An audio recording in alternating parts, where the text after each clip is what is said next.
Yes, Tim, it's Tuesday. You've changed your ties. It's good to see you. It's a fresh day. Yep. We've come back to Molineux, and today we've got exclusive access, thanks to Mr. Jack Walker, to the museum. Name check. I'll be honest. What do you call it? Name what? Oh, God's honest, what then? What? Name carry on. Okay. He's there, by the way. He's just behind us. Name drop. That's what I mean. Name drop. Okay. Look, it's Tuesday. It's the Defenders, and the museum here. It's the first time for me, I must admit. I'm a bit ashamed, but it is incredible. Incredible. It's brilliant. Stunning place. I mean, no, all joking apart, like, I would make sure that you get a cheeky trip here. Is it expensive?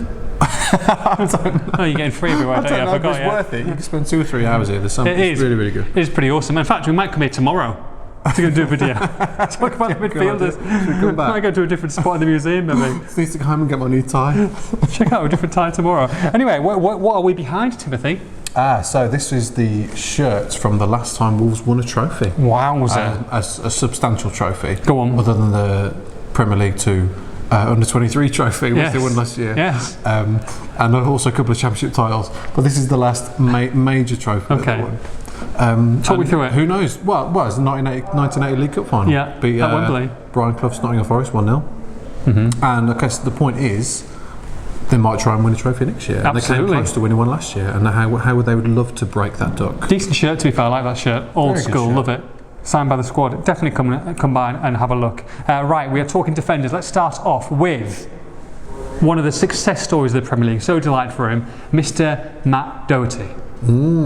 Dressing him as a defender, are we? Yes, we are. Don't. Well, Nuno's not watching. It's fine. I don't know as midfielders or defenders these days, but I'm giving him as a wing back. Yeah.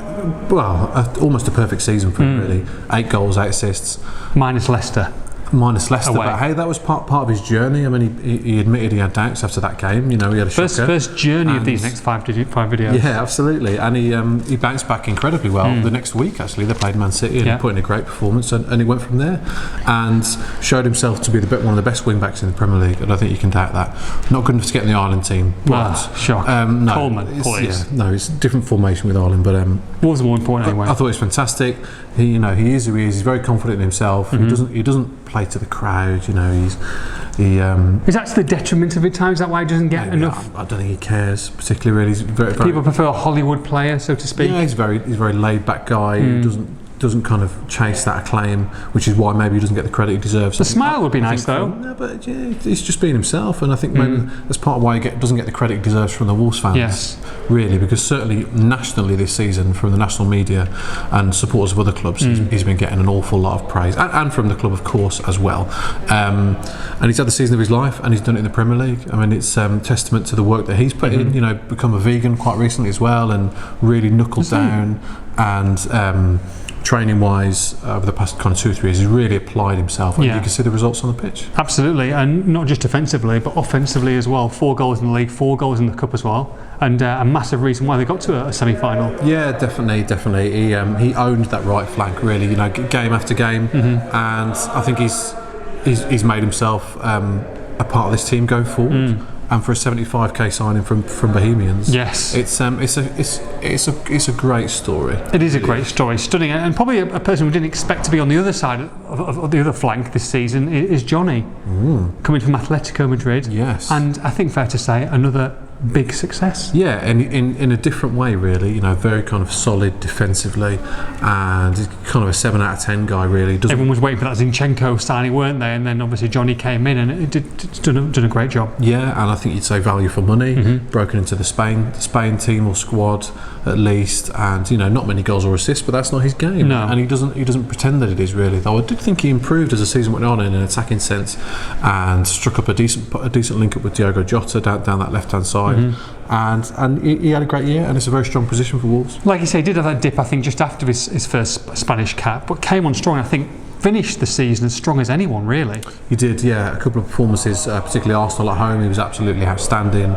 And you kind of forget how young he is, really. 24, 25. You know, he's got improvement in him as well. And I could see that coming next year. I'm sure. Well, shall I just move us on to Vinagre? I guess, Yes, that's what I was going to go with. Because I think perhaps we'll see them maybe dovetail a bit more ball next year. Only seven starts for him in the Premier League, 10 from the bench. Yeah, most of those came via Jonnny's injury as well when he was out for 3 or 4 weeks in the autumn. But I think Vinagre, a very different player to Jonnny, but I can see them perhaps dovetailing a bit more next year. Vinagre being selected for games against weaker opposition at home, maybe where you need to overload down the flanks. I mean, he's great at getting to that byline, whipping a crossover. And if he improves his game defensively, then Wolves have got a hell of a player there. Absolutely. Should we talk centre backs? Let's talk Mr. Willy Boly. Mr. Willy Boly. Good season? Great season? Probably no, I wouldn't say great, but probably a little bit underrated at times. However, I thought he made a slow start to the season. That he kind of adjusted to the pace and. Is that to be expected though, going into the Premier League from the Championship level? I mean, it is a massive step up. Of course it is. We've seen with a lot of them, they've improved as the season went on. But I thought he dropped a couple of clangers early on, and then once he's got used to the pace of it, he can be prone to a couple of lapses of concentration, but on the whole, he's the best Wolves have got. Certainly at heading it out from the back, probably at bringing it out from the back with the quality he's got on the ball. He's got great technique, and I've enjoyed watching him kind of flourish, really. Someone who I think a lot of people have enjoyed, probably not backed him to play as many games, but he's been superb, is Ryan Bennett. Again. You write him off at your peril. Yeah, well, he's been written off time and again, and drops by Nuno time and again. And every time he comes back, and he admitted himself he didn't expect to start this many games this season. He's had the season of his life, and I thought he added consistency to his game. I think he's better on the ball than he used to be. His distribution's improved, and he's just a rock solid presence. And again, a kind of key figure in the dressing room, really. Key figure in the dressing room is the club captain. Around. I'm sorry, there's a party that's going on. You're right. Mr. Conor Coady, ever present, every single minute of every single game. Yeah, I mean, it's stunning. Incredible achievement, and. Again, he improved as the season went on. Someone's not happy with us, just put their head around the corner with, hopefully it's not related to the Coady family. Jeff? Laurie? Nuno. Oh, no, I saw Nuno earlier. I wish I could take a picture. He again, improved as the season went on. His leadership and his character is absolutely second to none. And he is what? Just remembering Nuno. Just a massively important figure in this squad going forward. A really important figure in the formation, the way that Wolves play out from the back.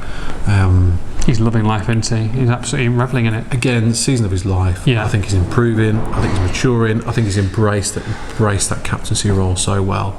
And I think he's one of those where you took him out of the team, you notice a massive difference. From the organisational point of view, you constantly see him during the game, bringing the other guys up with the defensive line. He's that vocal point, isn't he? Yeah. Vocal and focal point. So going into next year, defensively, they're probably going to look to make some additions. You'd expect. You look at his track record of dropping Ryan Bennett a couple of times for Spiers, which didn't really work out. I can see them bringing in a centre half. A seasoned centre half, someone or another young gun, or a loan signing, or it just depends. I think I can see them spending a bit of money on a top quality centre half, and I think Tarkowski, perhaps someone of that ilk. I'm not sure. No, he'd be the one. I think they want more of an all-round player. Okay. I think they want another Willy Boly, basically. Okay. Probably to go on that right side. I think if Ryan Bennett was still there at the start of next season, I think you'd be probably a little bit surprised. Again, just going on the track record of the amount of times that Nuno's dropped him. I'd still keep him in the squad personally, and I don't think they want to let any of the defenders go. No. But I think they need an extra addition in there. Max Kilman, is he going to get lucky next year? I mean, like I say, he's on the fringes, on the periphery. The amount of games that they're going to be playing, Europa League qualifiers, Carabao Cup when that comes around, FA Cup, obviously highly rated, and there are a few. Ryan Giles hasn't talked about maybe going to London Shrewsbury, hasn't gone yet. I mean, are some of these under 23s going to get a chance? I guess the complicated factors here are China and Europa League, is that there are games and fixtures to be fulfilled, and not everyone's going to be around for that, so they'll be relying on the under-23s to bulk up the squad. And I tell you what, that's a fantastic opportunity for some of them to play in European competition. There's no way that the tried and tested 18 that they finish the season with will all be there for the start of this Europa League campaign. No way. We already know Romain Saiz won't be there. Jimenez late back from the Gold Cup, so they're going to be. We've already seen a couple of the fringe players move on, likes of Zyro, Courtney Hawes. So it's the under-23s. This might be their chance to shine. You surprised Hawes went?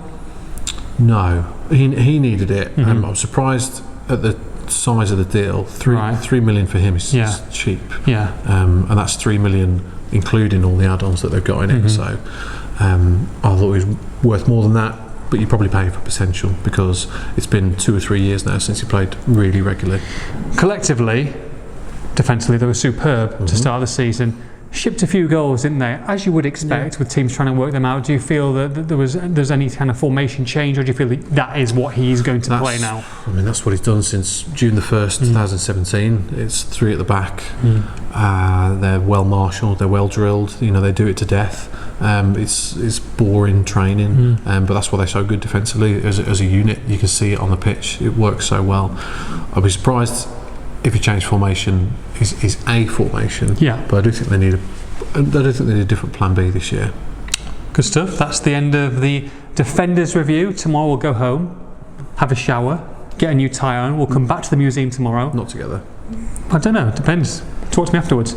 Wednesday we shall have the midfielders.